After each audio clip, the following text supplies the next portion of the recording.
O Senhor esteja convosco. Ele está no meio de nós. Proclamação do Evangelho de Jesus Cristo segundo Marcos. Glória a vós, Senhor. Naquele tempo, João disse a Jesus: Mestre, vimos um homem expulsar demônios em teu nome, mas nós o proibimos porque ele não nos segue. Jesus disse: Não o proibais, pois ninguém faz milagres em meu nome para depois falar mal de mim. Quem não é contra nós é a nosso favor. Em verdade eu vos digo, quem vos der a beber um copo de água, porque sois de Cristo, não ficará sem sua recompensa.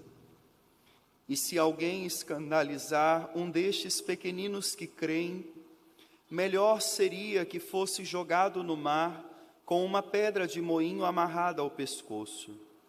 Se tua mão te leva a pecar, corta.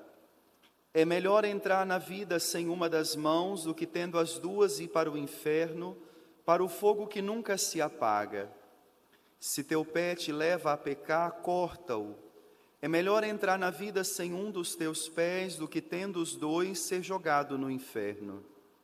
Se teu olho te leva a pecar, arranca-o. É melhor entrar no reino de Deus com um olho só do que tendo os dois ser jogado no inferno, onde o verme deles não morre e o fogo não se apaga. Palavra da salvação.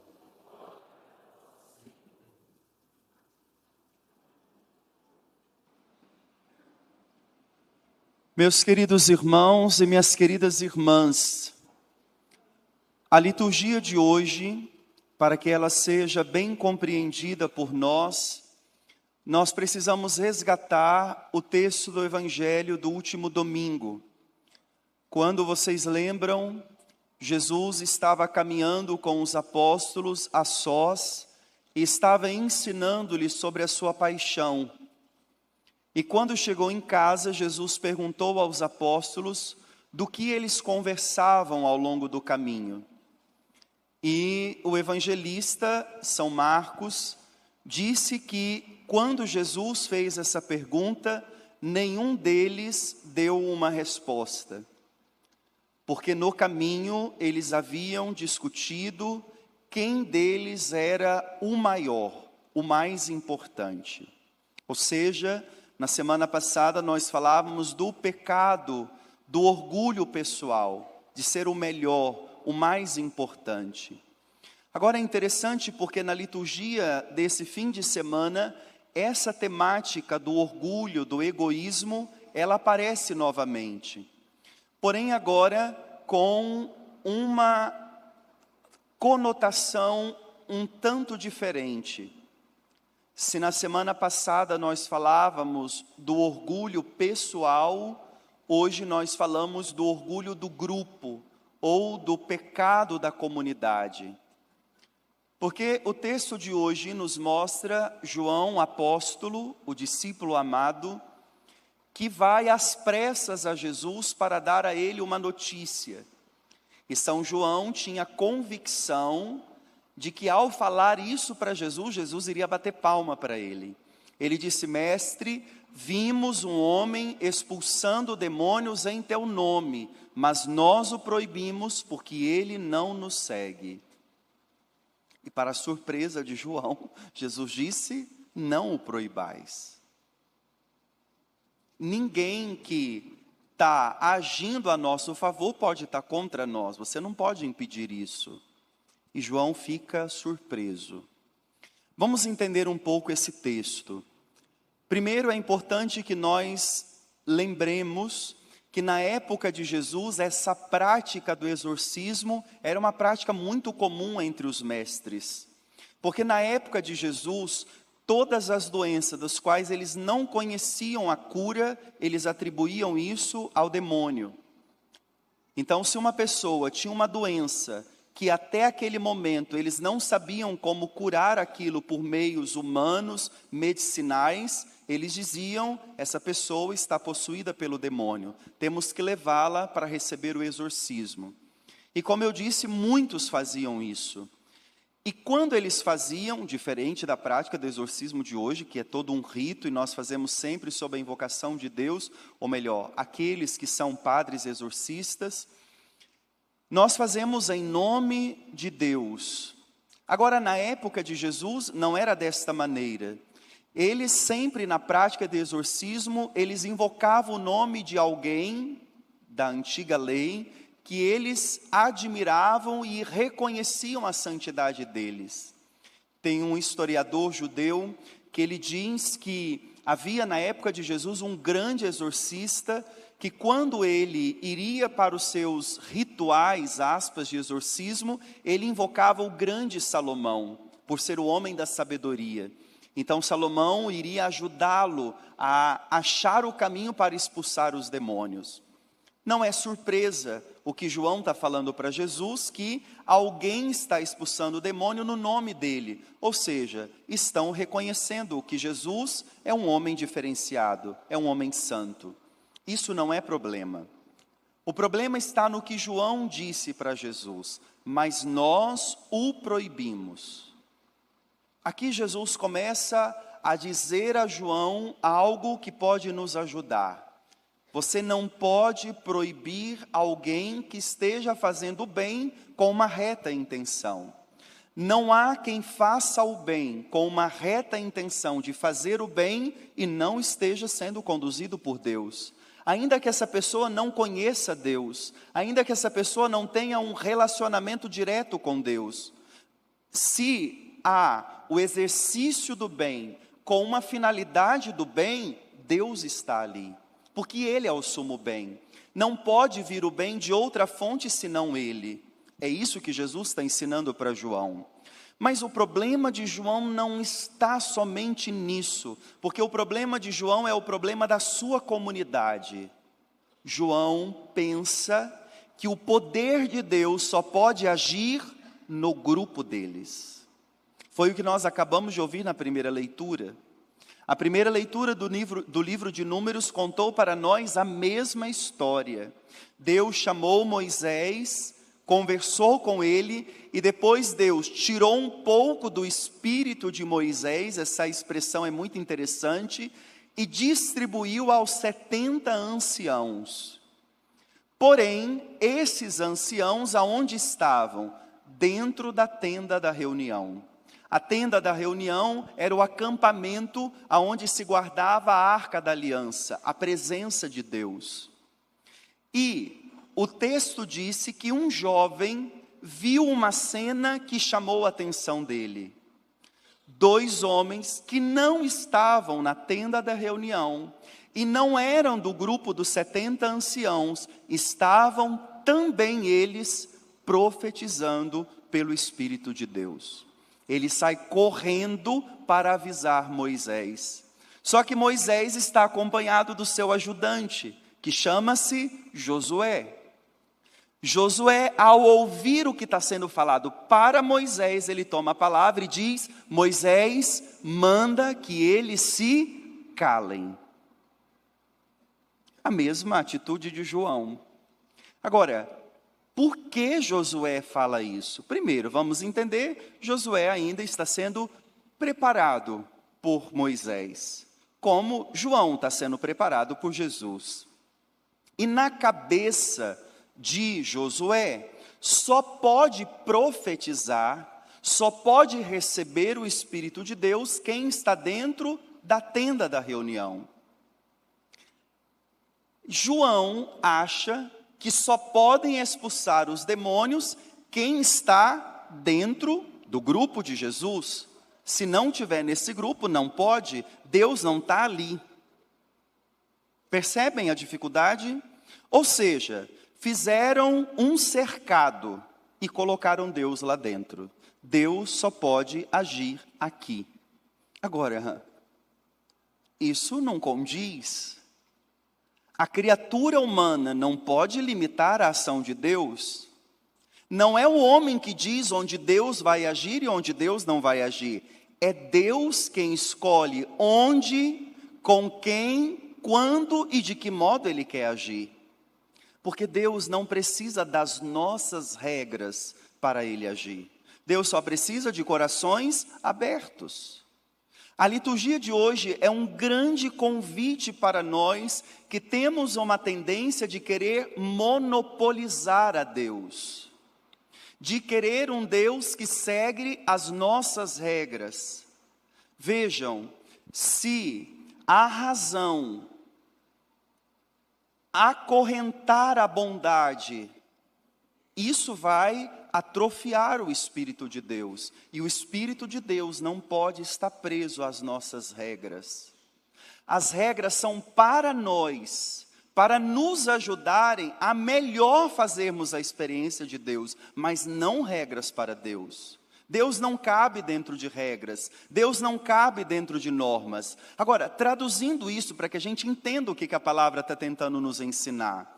Quantas vezes, irmãos e irmãs, nós olhamos para a nossa comunidade, para a nossa igreja e achamos que só nós estamos certos, que só nós é que vamos para o céu, que só nós é que temos o direito de falar com Deus e sermos atendidos. Quando olhamos alguém que nós nunca vimos pisar dentro da igreja e de repente ele recebendo uma bênção, a gente diz, mas por que isso? Se eu que faço tudo certinho, não ganhei a bênção, como é que fulano está recebendo a bênção? Mas espera aí, o que é certinho para você? Como é que você acha que Deus distribui as graças dele? As graças de Deus não são distribuídas por causa do nosso merecimento. Deus dá as suas graças conforme a nossa necessidade. E Deus não olha só para quem vai ao encontro dele. Até quem nunca olhou para ele, o olhar de Deus está voltado para esta criatura. Isso nos desconcerta. Na vida da igreja, o trabalho é de inclusão, nunca de exclusão. Nós gostamos quando isso acontece conosco, mas temos muita dificuldade de exercer isso para o outro. O outro precisa ser incluído, mas atenção, muitas vezes a nossa régua é muito exigente. Ninguém passa. Olhe lá, gente. E precisamos abandonar a nossa régua para nos abrirmos à misericórdia de Deus. João, você não pode impedir que alguém que esteja fazendo bem seja impedido por você só porque não faz parte do seu grupo, só porque não comunga das suas ideias. E detalhe, gente, vocês viram a expressão de João? Nós o proibimos porque ele não ajuda o padre. Nós o proibimos porque ele não nos segue. Mas peraí, desde quando nós seguimos os apóstolos? Desde quando nós seguimos a homens? Nós não somos chamados a seguir homens.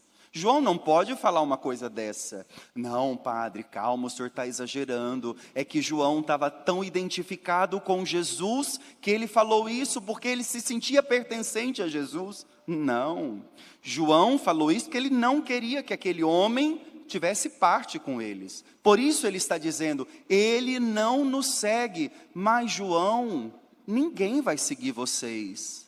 Lembra o que eu já disse aqui para vocês várias vezes nesse pouco tempo que eu estou aqui como pároco? Nós não seguimos a homem, nem o Papa, nem o Bispo, nem o Padre, a ninguém nós seguimos. Nós só seguimos a Jesus de Nazaré. Ele é o caminho, Ele é a verdade, Ele é a vida. Os outros, tudo conversa fiada. Nós não vamos atrás desse povo.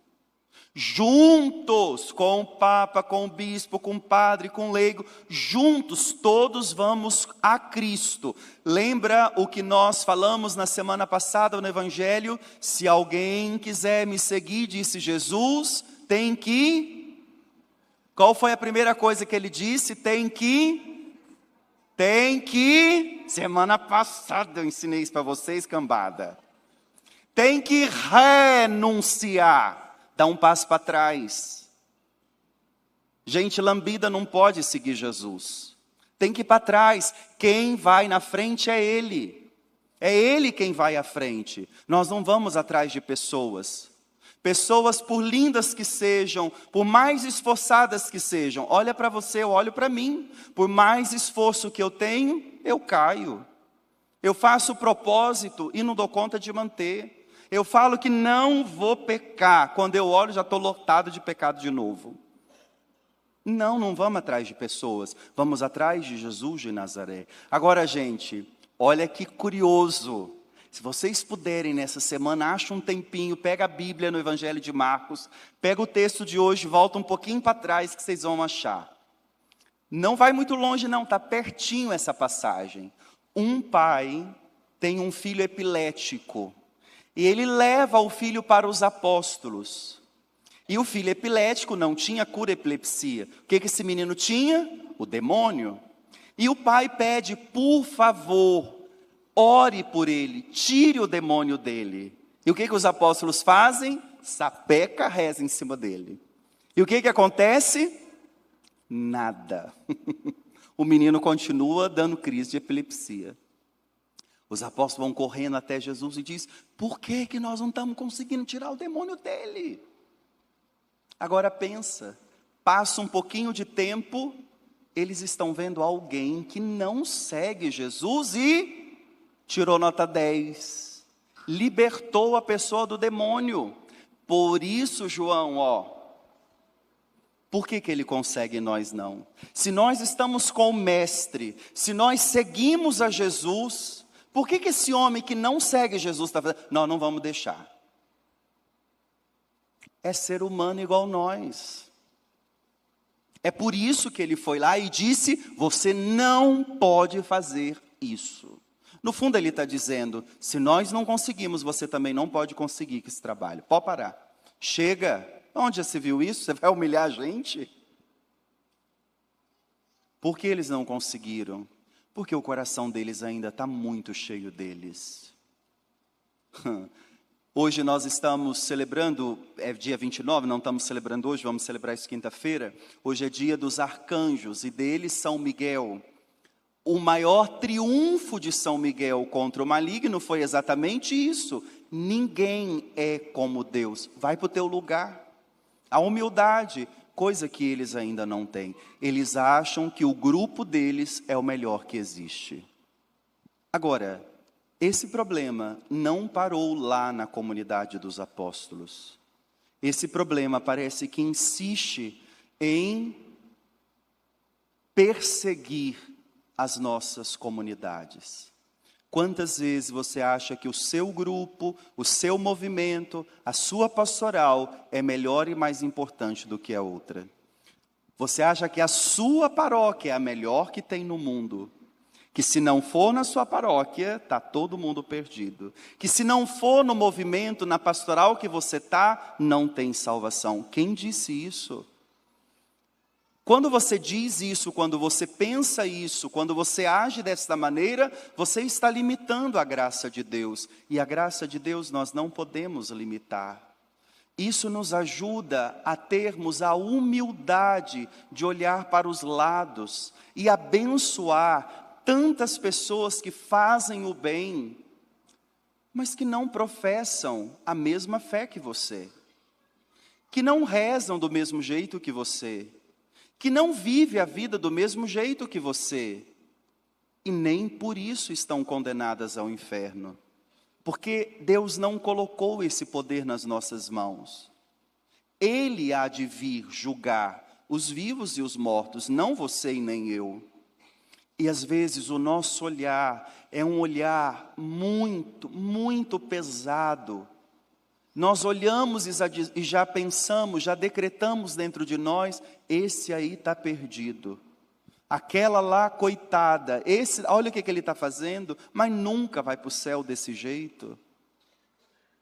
Cuidado, cuidado, nós teremos muitas surpresas. Porque o que se passa aqui dentro de cada um, só Deus conhece. Só Deus sabe. Por isso, irmãos e irmãs, não foi dada a nós esta capacidade de julgar ninguém, de dizer esse vai para o céu e este não vai, esse está fazendo a coisa certa, aquele está fazendo a coisa errada. Não sei, porque eu não sei o que pulsa dentro de cada um. Só Deus conhece o coração do homem. Nem nós mesmos sabemos tanta coisa que se passa dentro de nós. A liturgia de hoje é um grito para cada um de nós, com humildade, nos colocarmos diante de Deus e entendermos que a nós foi dada apenas uma missão: fazer o bem. E não é fazer o bem moral, isso é nossa obrigação. É fazer o bem sem ver a quem, livremente, gratuitamente, porque eu quero o bem do outro. E quando eu faço isso livremente, Deus está reinando ali. João achava que a graça de Deus não podia estar com aquele homem. E Jesus disse que estava, hein? Josué achava que aqueles dois homens, porque estavam fora da tenda da reunião, eles não podiam ter o Espírito de Deus. E estavam com o Espírito de Deus. Profetizaram igualzinho aqueles que estavam lá dentro da tenda da reunião. Por isso que muitas vezes nós ouvimos verdades de pessoas que nós não esperávamos ouvir. A gente olha e diz, olha o que o fulano está me falando. Olha o que eu estou aprendendo com essa situação. Esta humildade nós precisamos pedir a Deus. De abrir o coração e deixar que a sua bondade transborde de nós, para não colocarmos cercas, muros para Deus. E aí concluo a homilia, como Jesus aqui no Evangelho de hoje. Não sei se vocês perceberam, como que quase um trocadilho. Jesus começa o Evangelho falando de inclusão, mas ele termina o Evangelho falando de corte. Joga fora. Em relação ao outro, você tem que acolher. Em relação às suas coisas, que não te deixam acolher o outro, que é ocasião de pecado, você tem que cortar e jogar fora. E olha as coisas, os membros que Jesus falou. Se tua mão te leva a pecar, corta. Se os teus pés te levam a pecar, corta. Se os teus olhos te levam a pecar, arranca-o. Imagina, ele foi em coisas vitais. As pernas que deixam a gente ir e vir. As mãos do nosso fazer. Os olhos que nos conectam. Veja que interessante. Agora ele está dizendo, se isso tudo é para você ocasião de pecado, arranca. Claro, Jesus não está mandando ninguém tirar o pé, o braço, o olho, pelo amor de Deus, ele não está falando isso. Porque se você arrancar o pé, presta atenção, não é ele que te leva a pecar. O pecado está aqui dentro da tua cabeça. Vai continuar pecando do mesmo jeito. O que Jesus está falando é, você precisa ter coragem de olhar para você e olhar as coisas que levam a você para longe de Deus. E não ficar preocupado com o bem que o outro está fazendo, mas que você está julgando mal, porque não é do jeito que você acha que tem que ser. Teus olhos, teus pés que te levaram até lá, tuas mãos que fez você olhar e disse, proíba. Eu não deixei. Arranca tudo isso de você. Arranca essa tendência que você tem de querer ser Deus, de querer ditar como as coisas vão acontecer. Jogue isso fora, porque isso pode tirar você do céu. Tenha um coração mais livre. Um coração mais livre vai saber olhar e abençoar. E dizer, que bom que tem alguém fazendo o bem. Nós tínhamos que nos alegrar. Preste atenção, e aí eu concluo. João ficou preso no gesto desse homem. Em nenhum momento ele olhou para o bem que a pessoa recebeu. Imagina uma pessoa atormentada por um mal, e vamos entender de novo, uma doença que até então não tinha cura, uma situação que estava impedindo aquela pessoa de viver uma vida digna, agora pode viver. Em nenhum momento João olhou para isso, porque ele ficou preso numa lei que na cabeça dele dizia que tinha que estar ali. Isso acontece comigo e com você às vezes. Ficamos tão presos nas normas que esquecemos a vida. Lembra que os nossos antigos diziam, cuidado para a hora que você for jogar a água fora da bacia, não jogar a criança junto. Tira a criança primeiro, depois você joga a água. Quantas vezes nós estamos tão preocupados com a norma, para que ela se cumpra rigidamente, perfeitamente, e nos esquecemos que com isso matamos o irmão. Não, primeiro salva o irmão. O salvar uma vida, devolver a dignidade a uma vida, vale muito mais do que o cumprimento de qualquer regra que possa existir. Louvado seja nosso Senhor Jesus Cristo.